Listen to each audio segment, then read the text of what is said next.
Hello, everybody, and welcome to our webinar this month. So today's topic is on clinical recovery and personal recovery in mental health. What's the difference? So we'll have a good discussion over the next hour on that topic. So I'm just going to do a little bit of an introduction on what's ahead over the next hour and how you can get involved in the Q&A section to ask questions throughout the webinar today. So my name is Cillian, and I am the Peer Education Training and Development Officer with Midwest ARIES, and I suppose today's topic is going to look at clinical recovery and personal recovery in mental health. We look at the differences, we look if they complement each other, and we look at a wide range of questions throughout that will hopefully be guided by yourselves attending today's webinar. So I'm going to do a little bit of housekeeping.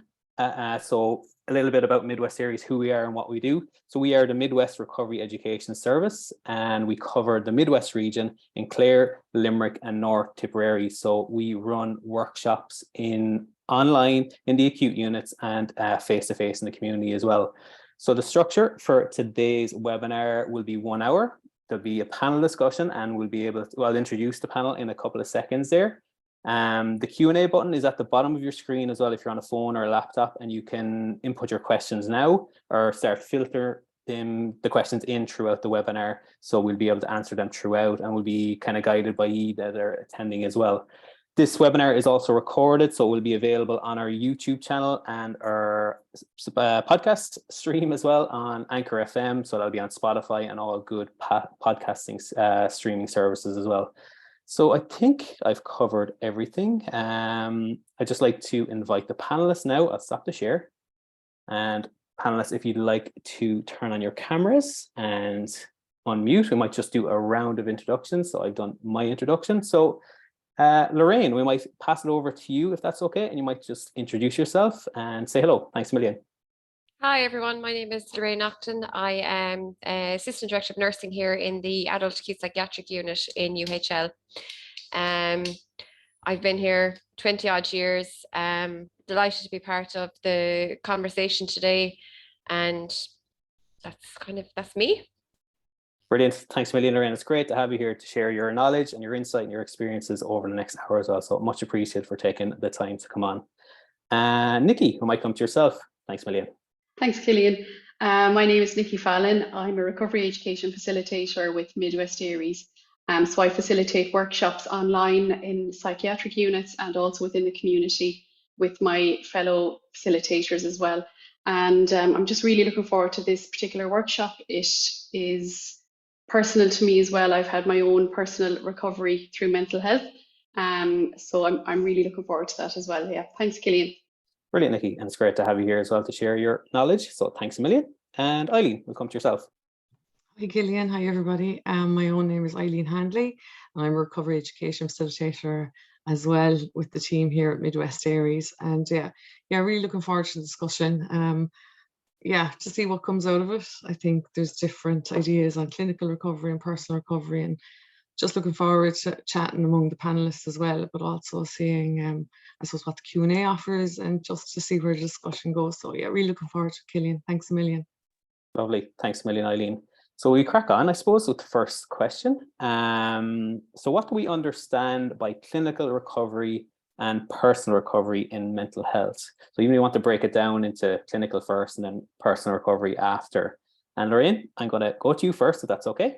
If you want to share your thoughts. I suppose clinical recovery, like the word clinical and all that it I suppose conjures, is, I suppose my interpretation of that would be recovery from the symptom presentation that somebody, I suppose, if you're looking at it from my point of view, makes it to the unit with.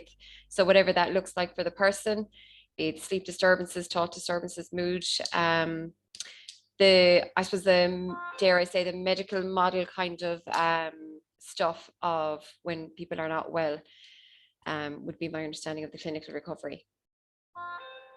Brilliant. And even the personal recovery, would you want to delve into that as well? Yeah, I think the personal recovery, and I suppose it would be, for me, the bit that I'd be more interested in, because I think, like everything, when you make it to an inpatient setting, again, if look, doctors, they have a huge part to play, and I'm not negating that by any means. And the resolution of the clinical stuff is very important. Of course, it gets you back to, where you are yourself. But the personal recovery, I think, is huge, and I think it gets overlooked at. And again, I suppose I would have alluded to this in my own feedback when I was asked to join. Similar like that, I would have had my own bits with postnatal. And after the symptoms were gone, what I found was left was this memory of them. And be it because, again, I'm a bit kind of, how would I say, anxious in my own kind of mindset around stuff. So I focused on that for nearly twice as long as the symptoms were actually there. So my understanding of personal recovery would be, I suppose, what the clinical, or what the episode, if you want to call it that, or what you were living with at that time maybe left you with, or what you were kind of left either by yourself or with your support network working through once the symptoms had dissipated. Excellent. Thanks, Lorraine, and thanks for sharing, because I think it's kind of what I got from that is try to understand the experiences and learning for that going forward as well. So was anyone have any thoughts on kind of what Lorraine brought up there, even on clinical and personal recovery? Did you have your own thoughts around, like, even what you think about in your own word? Eileen, I might come to you next, if that's okay. Thanks, Cillian. Yeah, I suppose, in preparation for this webinar, I was looking, I suppose, at both, and then I suppose thinking of, my own feelings on it. And I suppose, having worked in the mental health sector for a number of years, but also having my own experiences of anxiety that has led to episodes of depression, that I suppose I'm at odds sometimes with. There's such a crossover really between clinical recovery, and I suppose it's kind of like, it's naming it, the clinical side of what this is, and then what do you do with that, in your daily living, your daily life. And I suppose for me, the personal is so important, but that personal, then it's so unique to every single person. And I suppose I take bits from, self-help books, bits from, obviously professionals, colleagues, all of that. But what I suppose I've realized, in my own journey, through my own mental health, is that I have to be specific to myself and my own needs. And that's going to be very different for everybody that's on the panel. And sometimes, you just have discussions maybe with professionals or, your GP or something. What you say in a day can be a snapshot of how you're feeling on a particular day, and it does encompass, all your personality. So I think for me, personal recovery, it changes. It changed when I was in my 20s, my 30s, now my 40s, and it looks very different. And I suppose it's ongoing. It's something that I realize I have to work on and constantly do the work, Cillian. And I suppose research, I have to say, I love, what people are saying now and what that looks like. And for me as well, I suppose, just to finish up on my point, is I think for me, spiritual recovery is kind of important in that as well, that nourishing your spirit. And I suppose what I mean by that is that we're also individual, and what makes someone's spirit joyful, it could be music, it could be writing, it could be poetry, it could be art. I suppose healing through all of those aspects, to me, is spiritual recovery and personal recovery. So thanks, Cillian. Lovely. Thanks a million, Eileen. I really like that. Kind of what got I captured from that was like the ever-evolving process, the journey, and trying to learn as much as you can, and like spirituality was for you and everything else that you learned through that. So really good. Thanks a million. Nikki, you might come to yourself if that's all right. Yeah, I would have to definitely agree with Eileen there. It is an ever-moving thing. It really, just personal recovery, clinical recovery is a kind of, for me, is about getting you from A to B and then handing over. But then I also think that there's an important place for both. So I do think that sometimes with a lot of cases, and you'll see this, Lorraine, sometimes the personal recovery is impossible without the clinical, because sometimes you need the clinical just to get you to a place where you can then start putting in the work. And personal recovery for me is very much about empowerment. It's about me taking ownership over my own recovery, managing it, getting my identity back, putting in the work, as Eileen was saying, researching, and just taking control of it. Whereas clinical is when you are given that control, not fully, but you are handing over a lot of that power or control to the professionals. But there is a place for that. But there's also a place where you have to realize that the professionals can only do so much, and the clinical side can only do so much, when then you have to start to take over when the symptoms have been alleviated. Lovely. Thanks a million, Nikki. I like that because you kind of mentioned about taking ownership, because I think we have the control in our own lives to do our best and I suppose do what we can each day. It's for our own self-care and our mental health and well-being. And yeah, I really liked what you summed up there on the ownership part of things. Any additional thoughts on our follow-ups on the answers given by any of the panelists, or will we move on to the next question? Are we all okay? Cillian, Lorraine? sorry, just very quickly, I suppose what Eileen and Nicola are saying around, I think there's I think, how to say this, like when we're trying to, as you say, regain our own sense of self in whatever shape or form that takes, like say with Eileen, be it a spiritual thing or, you know, our identity and empowerment. I think this, if you have that support structure, it's almost like permission isn't the right word, but the saying out loud of that, you're not going to get that reciprocated in everybody you meet in that journey. And sometimes that's very, you kind of end up being very like, Jesus, like I'm trying to explain myself to this person and they don't get it. And I think that was, again, if just my own situation, I think where I was waiting for someone to like get it and they couldn't get it because, like, I suppose like what you're saying, Eileen, because they weren't me and they weren't living I suppose the way you'd be living, or you know, and you get these kind of blanket statements that people come out with, or that you should be this or you should be that, or don't you know that, or don't you know this. And I suppose I think we need to, in whatever way support structure you can have or whatever access you can have, to have somebody who's going to be that sounding board for you, that like, look, if you're waiting for the doctors or even the nurses or whoever to maybe fully and wholly understand what you're saying, that might never come. And rather than staying in a place of tormentation about that like, well, look, I know what my own truth is and I know, I suppose, what it is I'm trying to get back to, and I just have to, as you say, pick out the bits and pieces of whatever it is in my life, again, be it exercise or music or whatever, but that gets me to that place, if that makes sense. Absolutely. But I think just to get the learning from that, Lorraine, what would help people kind of build that person or that sounding board in a person to help them on the recovery? And you can all come in on this, Nikki and Eileen as well. What do you think would be the first step for someone who may be experiencing difficulties to feel that they're not being like understood, maybe is the word? What could they do in the moment to get that support? I might come in there, Cillian, if that's okay. Absolutely. For me, in my experience, and I had a very similar experience, Lorraine, you know, where you're left with that kind of what now kind of, and you're left with this, I'm supposed to be better, but really I still feel I'm not, I'm halfway there really.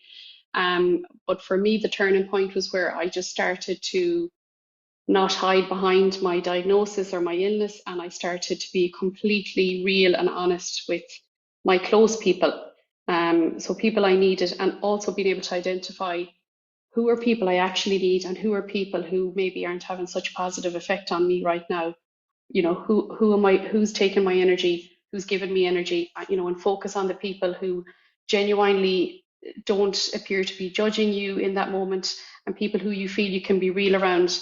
And you don't need to have 10 close people. All you need is one or two, really, I think. And if you can use those people as a sounding board and just start really trusting them, and when you trust in them and be real and honest with them, then you'll get that back. That's my experience of it anyway. Lovely. Thanks, Eileen. Or Nikki, sorry, Eileen, I was going to say, do you want to come in there? Yeah, Cillian, just I suppose just on a practical thing, something I do, you know, you were kind of asking about maybe, you know, a starting point, and I'm a big fan of kind of mood boards, or kind of just those vision boards of, you know, sometimes we don't know what to say, or you know, myself and Nikki, you know, we chatted before, you know, we're lucky enough to have people in our lives, but I suppose in our work we get to go in, I suppose, into spaces and places where people actually don't have maybe people in their lives. And I suppose one thing I would do is just do a mind map. You know, you're in the middle, you know, what am I struggling with? What are my needs? Like looking at kind of, I suppose, at all your dimensions and kind of saying, well, actually, where am I low in? Is it social support? Is it, you know, economic? You know, what are all those things? Or what's going on? You know, sometimes what I suppose I generalize with my own mental health journey, I suppose, is that even my physical health has such an impact on my mental health. I think for the longest time, let's say when I was going through an episode of depression, I was trying to heal my mind. I suppose this is my best way of trying to put it, and I'm kind of forgetting that like I am my mind and my body. So I suppose just to kind of look at, and I saw there was a question there about the holistic supports, you know, that we are more than sum of all our parts. We are a body, we are a mind, we are our actions, and just on a practical tool, just to write everything down, massive fan of journaling, just to write down, or even, I know sometimes maybe if, you know, there's issues even around writing, but even just to cut out magazines and pictures and look at what do I need right now, what's missing in my life, and trying to fill in those gaps. And just to finish, Cillian, as well, something's always of word to me when I do person, I suppose, struggle, anxiety and depression, that I always went to my journal, and I suppose I would just say to people to lean into what helped them when they were young, and to focus on that, because often that can be a real support in kind of finding the answers and finding the way out. So I just wanted to add that as well. Thanks, Cillian. Lovely, lovely. Thanks a million, Eileen. Lorraine, do you want to come in, or are you happy enough with? Yeah, all good, perfect. Thanks, brilliant insight so far. So I think we might move on to the next question, and it's kind of overlapped a little bit on the clinical and personal recovery. Can they work together, and can you have one without the other? So if anyone, maybe Nikki, do you want to come in on that one? The ARIES, next million, we'll go around again. Yeah. Thanks. I think definitely they can work together, as I was saying, sometimes depending on what you're going through. One is necessary to give you a leg up to get to the other. But at the same time, I do think we underestimate the power of personal recovery. And I do think that sometimes we leave it till it gets so bad where clinical is needed, then personal. But I do think that definitely personal recovery can happen on its own.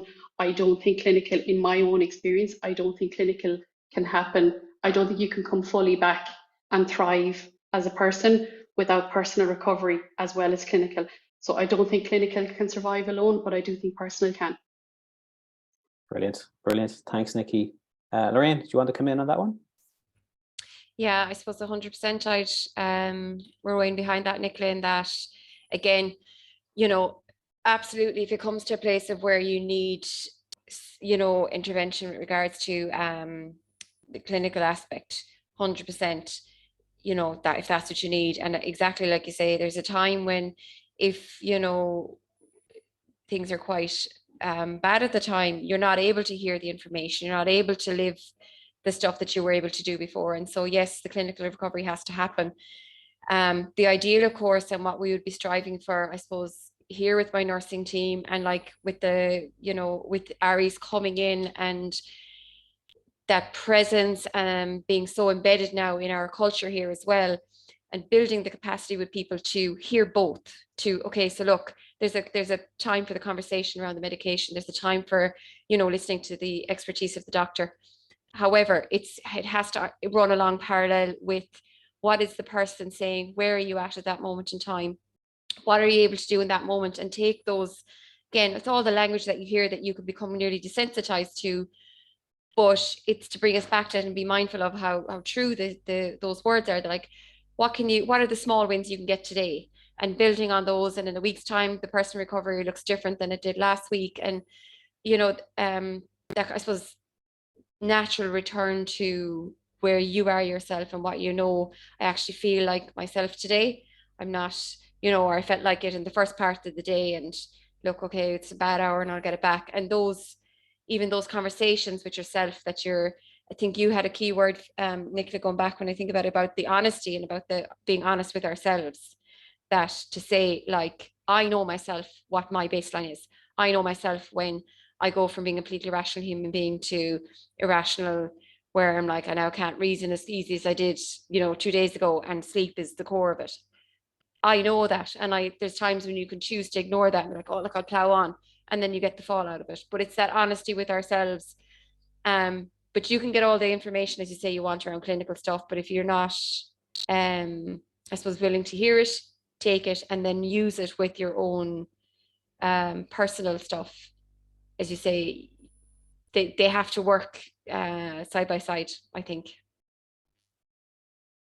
Brilliant. Thanks a million, Lorraine, for that insight as well, because there's a question that kind of ties on to, or even, yeah, the question that came in on the Q&A. And Eileen, I'll come to you then on the other question, if that's okay.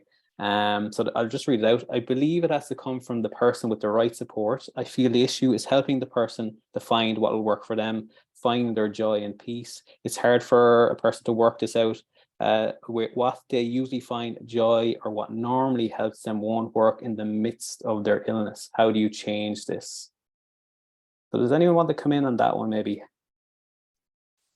Eileen, if you want to come in. Yeah, absolutely. Thank you.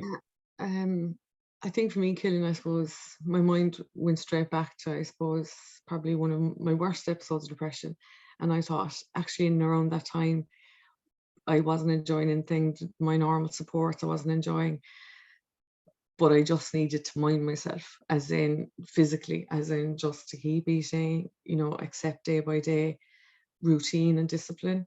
And yeah, I was fully aware of what I was going through. And I suppose to answer the questions like, how do you do that? I would say sometimes it's just time. The person mightn't want that answer, but like I knew, and I suppose I know enough about my mental health now that if I am experiencing an episode, I actually just almost have to survive it.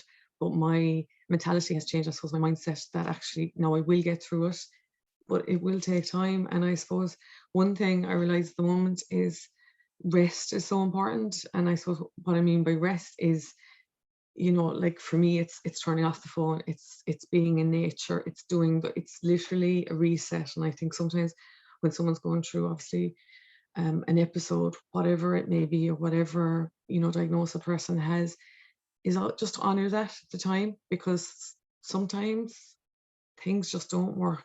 And actually, it's just about minding yourself through it. And actually, for me, when I was going through those episodes, I didn't really want to talk to people. I knew what I was going through. I knew myself what I was experiencing. I was journaling every day. I was trying to have a healthy breakfast and just getting through it. So I knew that when I came out, at least when I was kind of minding my body, I still get my walks in. And I would say, I suppose there is no panacea for everything. It literally is doing what you need. I suppose especially we're so lucky that we get to go into the APUs in both Limerick and Ennis. And I suppose from that work, I've realised to my own, like sharing our story, you know, week on week, that actually sometimes you just have to go through it to come out the other side. And actually just being supportive. And actually I'm getting better actually at saying, I just need a bit of time, and I'll come back to you. And I think actually, communication is so important when you're going through that. That actually now I have the words to say, I just need some time to get through this. I'm fine. And I'll be back when I need you. Because you know, we have a planning for discharge module. And I suppose in that, I think the pointers are so good. It's like, what do you need right now? What does that look like? And if you can identify those needs, I hope I'm answering the question that, you know, if you're saying things aren't working and you're not in the midst of it, okay, maybe that's okay. Maybe they're not working now, but it doesn't mean they'll never work. And just to kind of honor how you're feeling. So I suppose that's my thoughts, Cillian. I hope that answers the question. That's excellent. That's excellent, Eileen. Thanks a million. I just love the communication piece you mentioned. And I think just to tie on to Nikki's word, honest communication to the people that are with you and supporting you, you know, and he said, go through it to come out the other side. And that's so important. We're in the midst of something, it's hard to see the light at the end of the other side. But I think you just kind of have to have that self-awareness around it, and just knowing what works now may work in a day or 2 days or a week later as well. So that's really good. So does anyone else want to come in on that point on the question? Nikki, yeah, you're unmuted. I'll let you. Yeah, thanks. I might just on the joy piece that person mentioned about finding joy, and maybe, you know, how do you get that back? For me, I definitely found, and my experience was that I thought I would never have joy again. I thought I would never laugh again. I didn't remember what it felt like to laugh. And I suppose we had the creativity workshop yesterday in Ennis in the APU there. And just because it's fresh in my head, I think that for me, I think that's where I started to realize that joy was possible by doing things that were creative. It might just be for a moment. There was glimmers of it there. So through creativity, I started to get little pieces of joy back. And then that just built over time. And also what I did is made me realize I can have joy. I will have joy again. It's not huge now. It doesn't look like it used to, but it will happen because I can see little glimmers of it. And another thing I used to do, I just spoke about it yesterday, I used to make photo books just as a project to keep my mind off of everything. But through doing those, I could see me in those photos having, experiencing true joy. And, it was a nice reminder to me that this person is capable of that. And, a reminder that I can be experience that kind of joy again in the future, So that's, I suppose, when things are really bad and you can't see joy, for me, that's where it came from. Brilliant, Nikki. Do you think it's important to kind of document that kind of stuff? I know, Nikki or Eileen, you mentioned journaling as well, but to look back on that a year later or 2 years later and understand or learn that I was in this point in my life where it was really bad, and now look where I am. I'm in a much better place. Do you think it's important to kind of document that kind of stuff from time to time? Either Eileen, Nikki, either come in. Eileen, you're the journaler. I'll let you take it. Thanks, Nikki. Well, actually, I'm going to share a real story about my journals because it only happened last week. Totally honest, my anxiety's been up for the last few weeks, and I was thinking, oh, what's going on here? And I suppose because we do this work every day, I was thinking, oh, okay, trying to pinpoint. But anyway, I sat down. I suppose just to share, I've 56 journals written, and I started in 1991.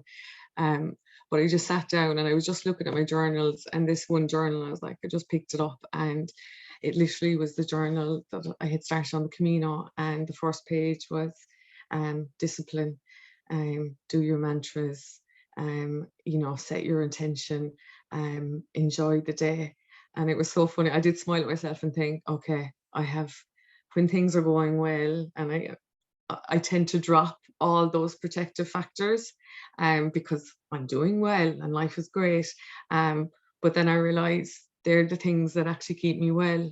So I suppose my journals they're like my own self-help books, because they remind me of, times that were very, very dark, through teenagers, all those changes in life, but also to realize the commonalities. And I suppose on Nicola, we call her Nikki, on Nicola's point, I see my journey through that, as someone who's now into my 40s and who's always struggled with mental health, that they are such a reminder that I have come through so much. And now that we get to work in this area, and I have to say, I just love working with Midwest ARIES because we are allowed to be our authentic self. We are allowed to bring our authentic voice to mental health, and we're allowed to actually share our vulnerabilities. And I think that's where the change comes. And I think that's, for me, why journaling has been so important in my recovery, because, I've been journaling since I was 13, I'm 46 now. So I can see that journey, and I know when I'm having the worst day and I'm feeling like I don't want to talk to anyone, I don't even want to do this work, that I'll get through it. And I can't emphasize enough. And I know I'm just such a proponent of journaling, but it's whatever works for you. If it's, little voice notes to yourself, if it's, as Nikki said, if it's the photo books, but just that documentation piece for me has been really valuable in my own mental health recovery, Cillian. Super. That's excellent, Eileen. I kind of signaled it was okay there, I think. That's brilliant, because I think that having that insight about journaling really helps, because people might start it after this conversation. So that's excellent. Any points on that before we go on? There's a comment in the Q&A and I just want to get to it. Are we all okay to continue on? Yeah, all good. So this is, we are in agreement that both clinical recovery and personal recovery overlaps. However, this is not always obvious to people and takes time to figure out. I see my doctor and also work on myself. One doesn't follow the other, and we can see through past experiences. So it's just thank you from the group. We appreciate the honesty of the panel today. So that's just a comment. So that's brilliant. So thanks a million for that. I'll move on to the next question. And the question is, what are some potential barriers or challenges to clinical recovery, if any? And Lorraine, will I pass it to yourself, or will I give you a moment? Barriers to clinical recovery. Yeah, barriers or challenges to clinical recovery, if any at all. I think it's going back to my original, I suppose, comment on personal recovery and really picking up on what the ladies said in the last bit. It's that it's not a linear thing. And so sometimes when you feel that you maybe need to go back to, and again, my understanding of clinical recovery being, let's say, medical model stuff, you know, be it doctor or whatever, that's, again, there's a disappointment nearly. Like what, you know, what is after happening now that I'm here again? Or, and like say, like what the two ladies were saying in the last section, it is a life, you're learning constantly. Again, that journey, again, I find for so many years now talking about different bits and pieces, and I get kind of worried that language becomes almost desensitized and, you know, loses its meaning because it's repeated and repeated. But journey is, the word is so powerful in that it is not a linear thing. It is not, I got well, I stayed well forever a day, I never again had a bad day, I never again was unhappy, or I never had, you know, a bad thought again. It doesn't work like that, because be it that, you know, someone has a diagnosis, or you know, something has been said around you, you know, you're living with this now. We don't escape poor mental health, anybody in the world, because like it's just the way the world is at the moment. And I think that that's one of the things that stops maybe the clinical thing, is that sense of, God, like, why am I back here again? I did, you know, I did this and I did that and I did the stuff I was supposed to do. And a bit like what you were saying, Eileen, it's almost like, you know, the studying for an exam, and you study really hard and you do the exam and you think it's over. And you're like, oh no, I have to keep going and keep going and keep going. And that in itself sometimes can be like, oh, just like, you know, worn out from it all. And that's again where you need the honesty, where you need to go, today is just a bad day. I just have to leave it at that and not be, you know, killing myself that it's a bad day, or forcing myself now to be doing all kinds of things so that, you know, I should be able to do this, and kind of shooting all over ourselves again. So in a long rounded way, Cillian, sorry, I'm not being very articulate, but I think that that's what happens sometimes. It's like, I don't want to go into that day hospital. I've been 3 months now, or 6 months, or I don't want to go to my GP and have to say this again. And sometimes, as you say, then we delay nearly getting ourselves maybe back on track, because we're a bit maybe like, oh, I'm annoyed now that happened. Thanks a million, Lorraine. That is brilliant. And I'm just going to do a follow-up question, and this is thrown out to the whole panel. What can help people, I suppose, in that moment when they have a bad day and they think, I suppose, things aren't working, things aren't going the way it's planned, I don't want to go to my appointments or do anything at all. What can people do when they feel that way in the moment, like have the support network? Or have you any other additional tips or things people can do when they can't, I suppose, verbalize something and just feel stuck in the rut or in that moment? If anyone's on, Nikki, do you want to come in on that one? Maybe. I think that sounding board, as Eileen was saying earlier, like having somebody, even just one person who you can share that with, because the more you stay in your head when you're in that dark hole of not wanting to go to your appointments, don't want to see anyone, feel stuck. The feeling of stuck is the worst. It is the worst feeling. You can't see how you're going to ever get out of this quicksand. And if you just share that with even just one person who maybe try not to go to someone who's going to try and fix it for you, because I think we're in a culture of trying to fix everything immediately. Everything needs to be fixed straight away, and you go to somebody and they want to fix it. They want to give you solutions. And sometimes that's not what you need. You just need to say, I feel stuck now. I don't want to go to my appointments. And you want someone to hear that and just say, that's okay. You know? I do think support is the biggest thing you can have when you're feeling like that. I really like that, Nikki, and it kind of reminds me of something where it's no bother sitting in silence with someone if they're struggling and they share something, and just not, like you said, not trying to fix or find the answers to all the problems. I think sitting in silence is powerful, and just reflecting and letting the person offload. So thanks for sharing that. Does anyone else want to come in on that, on the question? Eileen, do you want, or Lorraine, either or?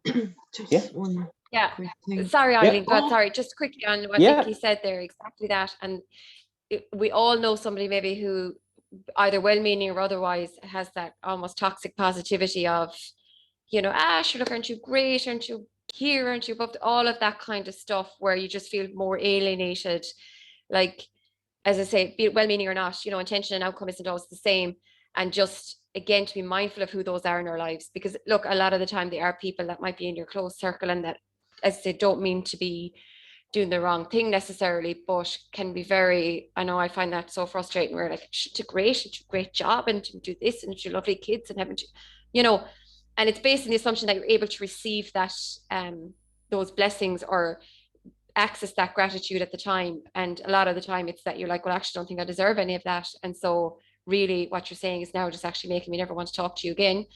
And so just, as you say, to be mindful of who those people are. And they might be actually very different people at different times, aren't they? Where you kind of, I'm going to go down that person now, because look, I know they mean well, and then I'll end up like feeling I have to oblige their kindness. And it's all, you end up all almost, what's the word?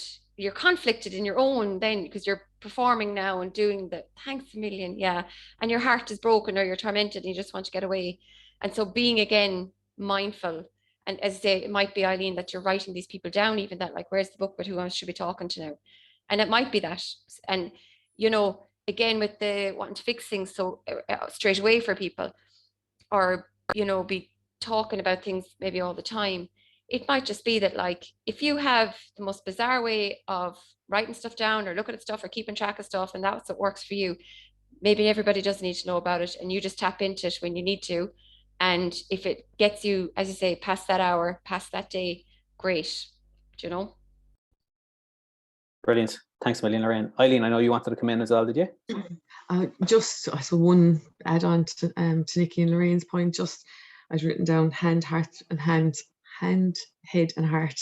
So I suppose when I realise when I don't want to talk to someone, or if someone doesn't want to go to an appointment or something, I have to do something that's good for my heart. So that would be, especially if I don't want to talk, it would be, you know, listening to my favorite music. You know, a playlist of, you know, sometimes it might be an angry playlist, sometimes it might be, you know, it could be Slipknot, it could be, you know, I need to listen to classical music, whatever it is to help you. And also I'm a big fan of cold water. So I know not everybody has access, I suppose, to like maybe the sea or the, you know, a river near them, but just a cold shower, you know, honestly, if you haven't tried it, if there's anyone, just, it makes such a difference. And it's something, I suppose, I realize in my own recovery, I would have said, inverted commas, you know, from counselling and from all of that, that I would have been in recovery, but I wasn't in the holistic recovery, because everything was still here. It was still in the body.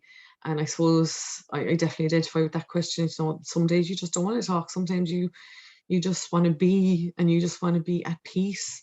And for me, that's just something, I started doing the cold water dipping over the pandemic. And I suppose just to say as well, like, I don't swim, I can't swim, but like I go in my life jacket and I just go in for a minute and come back out. And again, I know this mightn't be for everybody, but it's looking at kind of non-verbal ways of making your body at peace. So just want to add that, Cillian. Brilliant. Thanks a million, Eileen. I kind of want to go on to the barriers and challenges with personal recovery, but there's just a comment in the Q&A again about clinical. So I'll just read it out. So this is the main thing that presents a challenge to clinical recovery. Also, we agree that another barrier could be not believing it's possible or that I can do it. So I don't know, does anyone want to come in on that, or will we move on to the next question? Happy enough? I think that chime is really important there, because and that's where we come in well. I think ARIES comes in very well, because the fact that all the facilitators have a lived experience of mental health struggles of their own, and we tell our own story within those workshops. You can see it, you know, with a lot of the time in every workshop, you can see it in at least a couple of people, that light bulb, like, and it does give hope. Like, so I think, you know, recognizing that this has happened to somebody else or something similar, like, you know, oh, she's been through this and she, you know, she was able to do this, this, and this, and but at the same time she's being honest about it, and you know, it's not all like that toxic positivity. And I think there's a few comments there about support as well, and not being able to find that support. And that's where I think you can turn to support groups such as Grow, where I think peer support is so powerful. Peer support from people who are just not going to judge, they're just going to listen, and it's not necessarily a psychologist or a psychiatrist, and you're just going to meet with somebody who's like that sounding board. Sometimes it's easier to talk to a stranger than it is to your family member or friend or whoever. So I think, I don't know if I've answered the question. The barriers, yeah. Brilliant. Thanks, Nikki. We'll move on to the next question, if that's okay with everyone, just on the potential barriers or challenges to personal recovery in mental health, if any. So Eileen, will we come to yourself? Would that be okay? We'll go to Lorraine then after that. I think for me, Cillian, I suppose when I just think about my own life, a lot of times it was me and feeling, I suppose, I keep going the head and the heart. It was like, you know, okay, I know the reasons, I'm in recovery from this, but sometimes it's effort. If I think about, I suppose, personal recovery, it requires action. And a lot of the times, I suppose, in my own life, I kind of thought, well, I'm doing the action, I'm doing the therapeutic work, but I was forgetting, like, you know, those other actions that keep me happy. And I suppose it's funny, I was thinking about this webinar, and I was actually thinking, for me, clinical recovery is almost like, you know, you have like a rose, it's got like black spot, it's got like different kind of things going on with it, but it's in the weeds. And to me, that the weeds are like the personal recovery. I realize the soil has to be clear for growth, to prevent disease. You know, the personal recovery, it does take work. And for me, sometimes that work can be exhausting, and that can be a challenge. It's like, I know I have to work very hard maintaining my mental health, or I potentially could, you know, be back, you know, in a depressive episode. So for me, I suppose the challenge is always constantly doing the work and that maintenance piece. And sometimes it's enjoyable, and sometimes it is not. But it's a question I constantly reflect, actually, when I'm in the APUs, when we do our own reflection, is that piece. And for me, it is action. And sometimes life can be tiring and exhausting. Like Lorraine said, you know, it can be tough out there.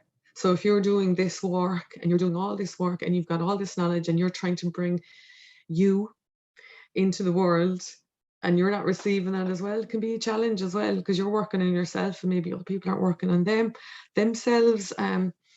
So it's constant, and that can be absolutely exhausting, Cillian. So I think that has been a big challenge, ongoing challenge for me.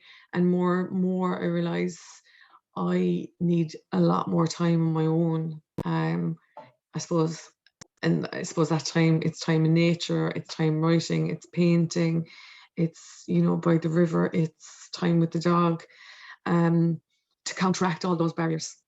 So I hope that answers the question, Cillian. Absolutely. Thanks again, Eileen. That's excellent. Lorraine, have you any thoughts? I suppose just picking up on what Eileen said about just because it did in my head, the cold water again.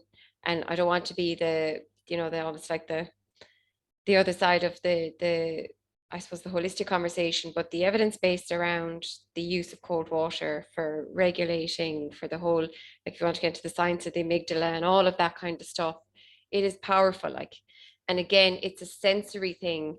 So when we move away from words and articulating and talking and all of that, which is powerful, of course it is, but there are times, like you say, and it might be that cold sensation, it might be the pounding beat of, you know, like again, going back to Eileen talking about a difference between maybe Slipknot and some other music.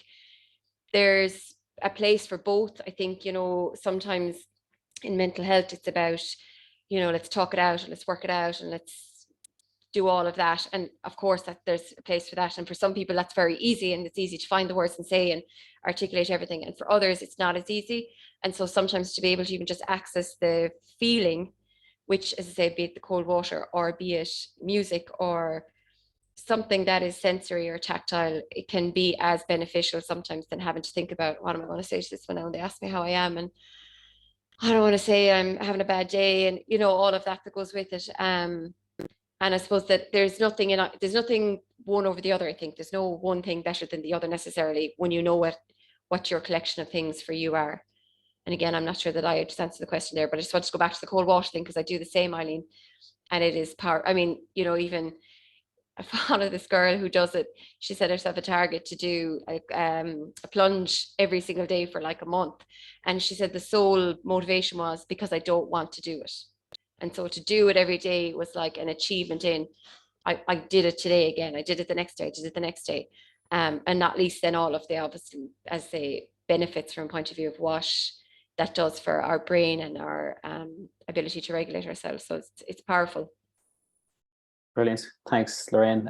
Nikki, do you want to come in on the barriers? Yeah, to personal, if any thoughts? I think I would definitely agree with the two girls. And on top of that, I think that cultural and social conditioning is a huge barrier.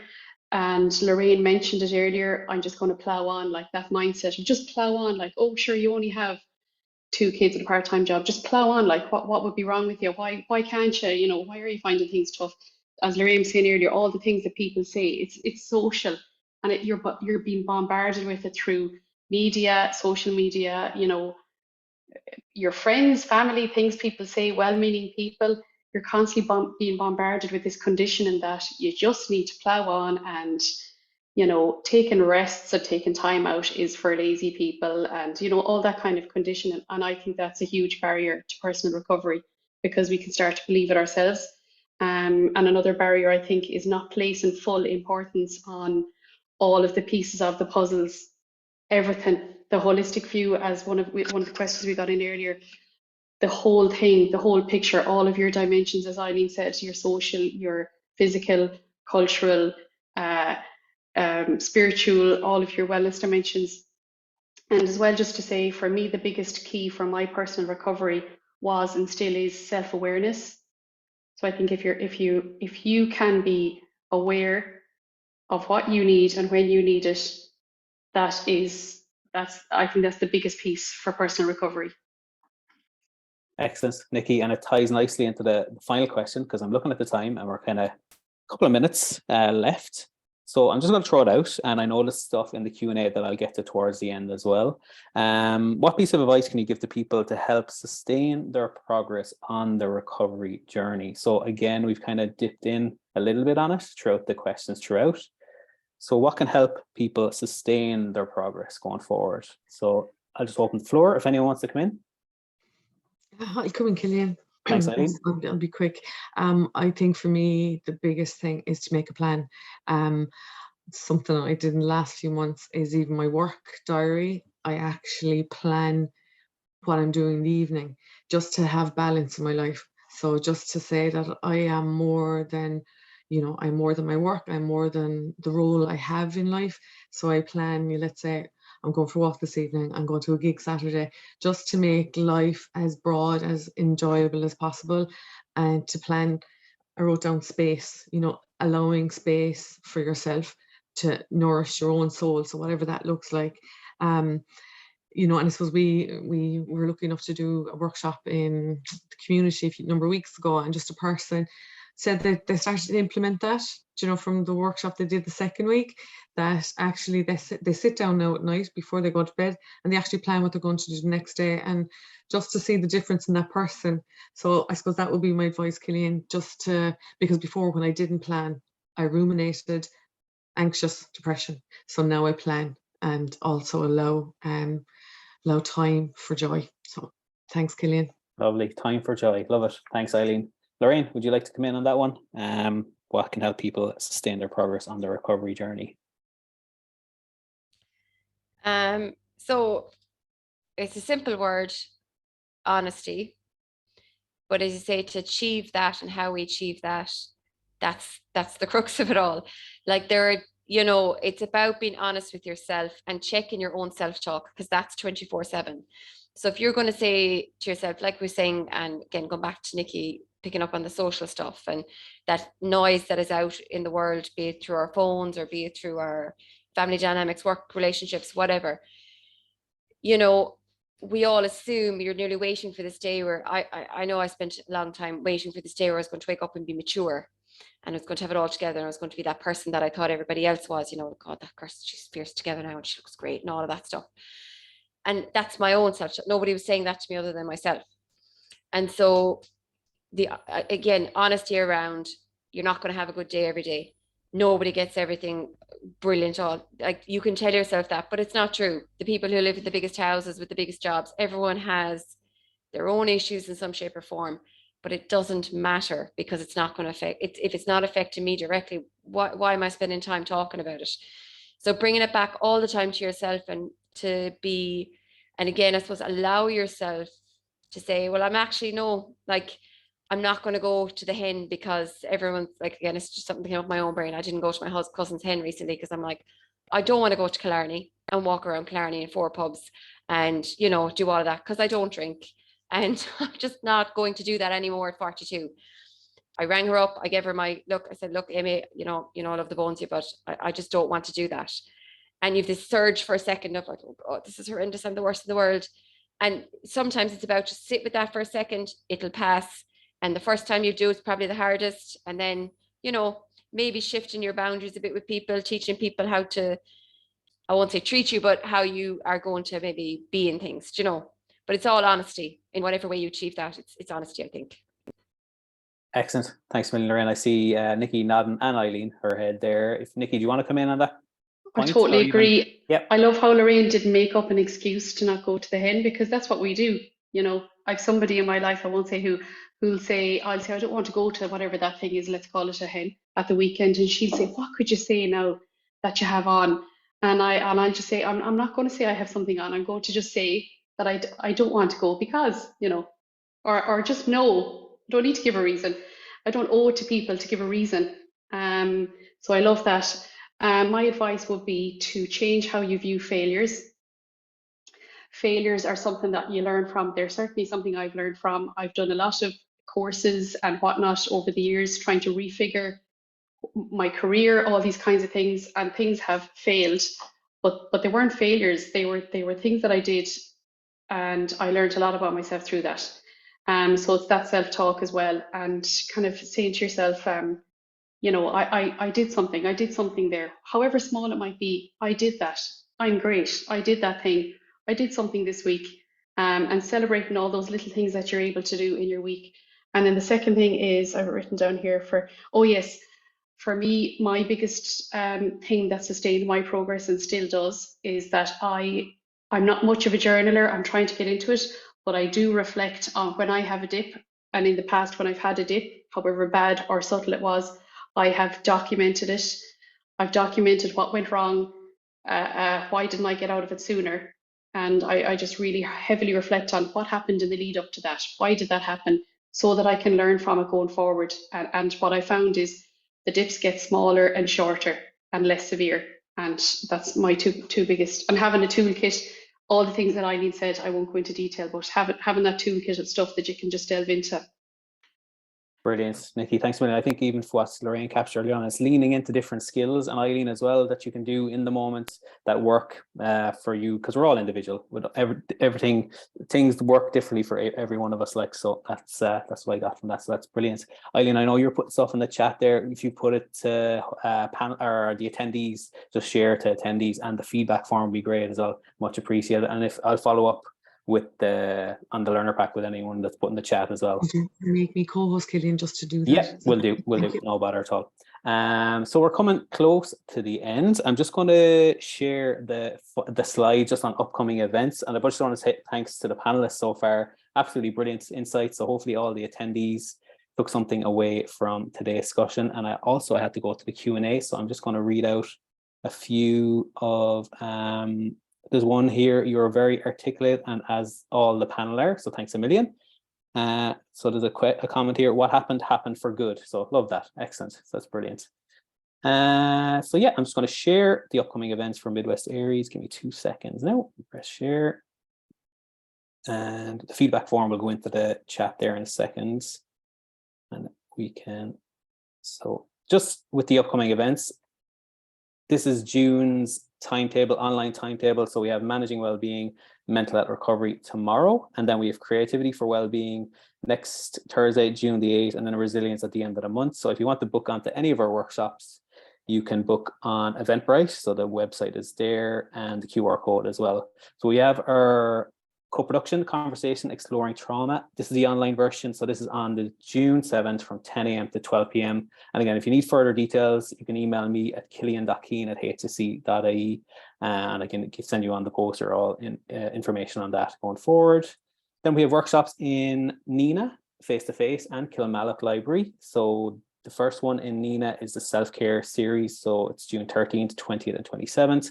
And then in Kilmallock, we have the creativity and journaling for well-being workshops, and they're all in June. So this webinar will be recorded and put up on YouTube over the coming days, and it will be also on our Anchor FM podcasting streaming service as well. So it'll be on Spotify and all those as well. And this is just Claire Flynn's details for Mental Health Ireland, because they partner with us with the webinars. And a big thank you to all the support from Mental Health Ireland on the partnership over the last number of months with all the webinars. So, and that is that. So I'll pass it over to the panelists just because we're coming close to the end. If you'd like to just wrap up and say your goodbyes or anything you took away from today's webinar. So Eileen, you might come to yourself if that's okay. Thanks a million, Cillian. Yeah, I really enjoyed today's discussion, and it's just lovely to hear, I suppose, everyone's opinions and also to hear the questions. And I suppose it's just a reminder actually that we are head, heart and hands, and just to remember that, and all of it needs healing. So yeah, I really enjoyed today, Cillian. And if you could make me co-host, that'd be amazing. I can put in the link. Thanks, yeah, Cillian. will do. I'll actually put it into the chat, the feedback form there, Eileen, so there's no panic. Thanks a million. Lorraine, we might come to yourself, just say goodbye and a wrap up as well. Thank you. Similar, look, pleasure. Thank you so much for actually even asking me to be here. It's a pleasure, and it's again, I think all of these organic conversations, there's such power in them, because you don't know what one thing somebody hears and go, actually, geez, now that you say that, or that just sticks with somebody. And so it's just been, thanks for having me. Appreciate it. Brilliant. Thanks a million, Lorraine, and thanks for taking the time out of your busy day. Much appreciated, and for sharing all the knowledge. And Nikki, we'll come to yourself. Yeah, I just want to say thanks to the other panelists. It was a lovely chat, and the things I took from today are generally honesty is key. Honesty, and that it's not linear. Clinical and personal isn't linear, the recovery, and it's just a constant improvement. It's not like one day you're completely better. And the holistic approach, I think, is definitely important. So that's what I took from today. Lovely. Thanks a million. So we'll leave it there. We're bang on time, more or less. I just want to thank all the attendees, the panelists, for joining us today. This will be up on YouTube over the next coming days, but you'll also get a learner pack with the links for everything over the coming days and resources, and the links that Eileen put in. I'll put them in the learner pack and the feedback form. So we'll leave it there. So thanks a million, and we'll chat to you next month at the next webinar. So see you soon. Thanks a lot.